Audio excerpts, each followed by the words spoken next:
भाजपाचे काही नेते मला आणि प्रणितीला भाजपामध्ये ह्या म्हणून सांगत होते, पण ते कसं शक्य आहे? ज्या आईच्या कुशीत आम्ही वाढलो, जिथे आमचे बालपण गेले तिथे आम्ही वाढलो. आता मी 83 वर्षाचा झालो. आता कसे दुसऱ्याशी घरोबा करणार? हे शक्य नाही. प्रणितीबद्दल तुम्हाला माहितीच आहे, ती पक्ष बदलण्याच्या भानगडीत पडणार नाही, असा गौप्यस्फोट काँग्रेसचे ज्येष्ठ नेते सुशीलकुमार शिंदे यांनी केलाय. सोलापूरमधील अक्कलकोट तालुक्यातील काँग्रेसने आयोजित केलेल्या स्नेह संमेलन सोहळ्यात सुशीलकुमार शिंदे बोलत होते. विशेष म्हणजे भाजपाचे नेते आणि कॅबिनेट मंत्री चंद्रकांत पाटील आज सोलापूर येथे सुशीलकुमार शिंदे यांची भेट घेणार असल्याचे वृत्त आहे. त्यामुळे शिंदे यांच्या वक्तव्यानंतर राजकीय चर्चा रंगली आहे.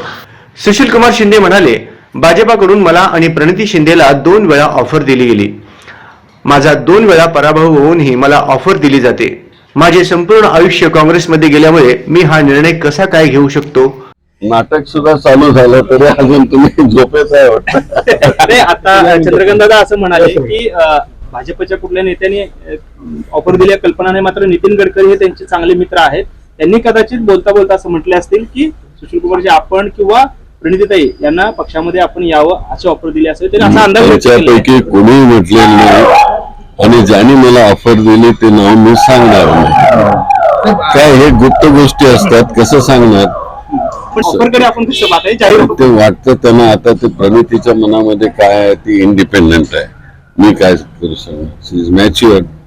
स्वागत तर करणारच ना. स्वागत आल्यानंतर स्वागत केलंच पाहिजे. भाजपचे नेते आशिष देशमुख मुरली देवरा यांचे सुपुत्र मिलिंद देवरा यांनी भाजपामध्ये प्रवेश केल्यामुळे आता काँग्रेस नेत्यांच्या प्रवेशाची मालिका सुरू होईल, असे काही भाजपा नेते म्हणत असल्याने त्या दृष्टीने शिंदे यांच्या वक्तव्याकडे पाहिले जात आहे.